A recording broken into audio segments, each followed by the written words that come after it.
उन्हें पहना दिया। फूलों के स्पर्श से हिरणों को सुधि आई और वे चौकड़ी भरते हुए भागकर वृक्षों में छिप गए। तो ये सेकंड क्वेश्चन का आंसर हो गया। अब हम लोग आएंगे थर्ड क्वेश्चन के आंसर में। थर्ड वाला क्वेश्चन देखेंगे पहले। तानसेन बैजू बावरा से कैसे पराजित हुआ? तो इसी पेज में यानी पेज 18 में ही आओगे इसके लिए और फिर यहां से देखोगे। बैजू ने कहा, तानसेन से कहा, तानसेन, फूल मालाएं पहने हुए हिरणों को अब यहाँ फिर बुलवाइए, तब मैं आपको संगीत विद्या में पूर्ण मानूं। तानसेन सितार हाथ में लेकर अपनी पूर्ण प्रवीणता के साथ बजाने लगा। ऐसा अच्छा सितार उसने अपने जीवन में कभी नहीं बजाया था। सितार के साथ वह स्वयं सितार बन गया और पसीना पसीना हो गया।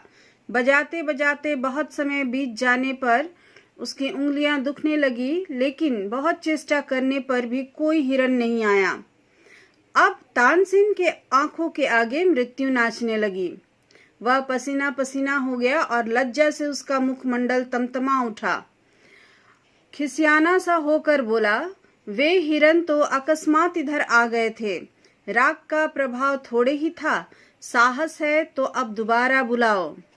बैजू मुस्कुराकर धीरे से बोला, बहुत अच्छा। और उसने फिर से सितार बजाना शुरू किया। एक बार फिर संगीत लहरी वायुमंडल में लहराने लगी और सुनने वाले संगीत सागर की तरंगों में डूबने लगे। हिरन बैजू बावरा के पास फिर आए। वे ही हिरन जिनकी ग्रीवाओं में फूल मालाएं पड़ी हुई थी और जो राग की सुरीली ध्वनि के आकर्षण से आ गए थे।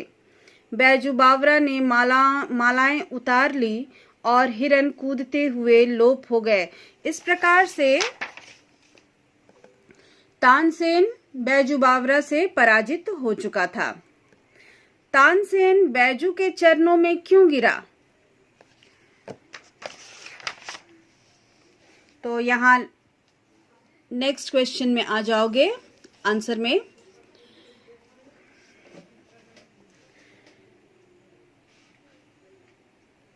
तानसेन शर्त जो हार गया था। अकबर विवश होकर उठे और संक्षेप में निर्णय सुनाया। बैजू बावरा की विजय और तानसेन की पराजय। तानसेन कांपता हुआ आगे बढ़ा। वह जिसने स्वयं किसी को मृत्यु के घाट उतारते हुए दया नहीं की थी, उस समय दया के लिए प्रार्थना करने लगा। बैजू बावरा ने कहा, जहां पनाह, मुझे प्राण लेने की इच्छा नहीं है। आप इस निष्ठुर नियम को हटा दीजिए कि जो आगरा की सीमाओं के अंदर गाएगा, यदि तानसेन से हार गया तो मरवा दिया जाएगा। अकबर ने अधीर होकर कहा, यह नियम अभी इसी क्षण से खत्म है। तानसेन बैजू बावरा के चरणों में गिर पड़ा और दीनता से कहने लगा, यह उपकार जीवन भर ना भूलूंगा। तो ये तुम लोग का क्वेश्चन आंसर्स लॉन्ग वाला क्वेश्चन हो गया कंप्लीट। अब हम लोग आएंगे विकल्प वाले जो प्रश्न हैं उसको तुम लोग अभी कर लोगे। शंकरानंद कौन थे? तो यहाँ पर ऑप्शन दिया हुआ है, 3 ऑप्शन। तानसेन के गुरु थे, बैजू बावरा के गुरु थे और एक गायक थे। तो यहाँ सेकंड वाला ऑप्शन लोगे, बैजू बावरा के गुरु थे। बैजू को किसकी इच्छा थी? फर्स्ट ऑप्शन है प्रतिकार, सेकंड है प्रतियोगिता, थर्ड है प्रतिहिंसा। तो उसको प्रतिकार की इच्छा थी। प्रतिकार यानी बदले की इच्छा थी।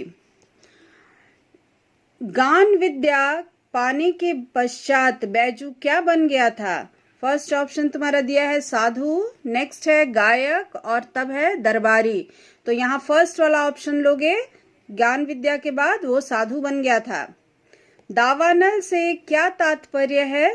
तो फर्स्ट ऑप्शन है समुद्र की आग, सेकंड में भूमि की आग और थर्ड है जंगल की आग। तो दावानल का अर्थ होता है जंगल की आग, तो इसको ले लोगे। तो ये तुम्हारा ये चैप्टर क्वेश्चन आंसर हमारा कंप्लीट हुआ। चैप्टर पूरा कंप्लीट हो गया है। पूरे चैप्टर को ध्यान से पढ़ लोगे, समझ करके सारे क्वेश्चन आंसर्स को, सिर्फ ऑप्शन वाला जो है इसको बहुविकल्प वाला छोड़ करके बाकी जितने भी क्वेश्चन आंसर्स हैं तुम्हारे, जो यहाँ पे अभी हम लोगों ने किया, ये पूरा मौखिक, लिखित और दीर्घ वाले जितने भी थे, सबों को तुम लोग कॉपी में कर लोगे। हिंदी 2 की कॉपी में करना। बाय।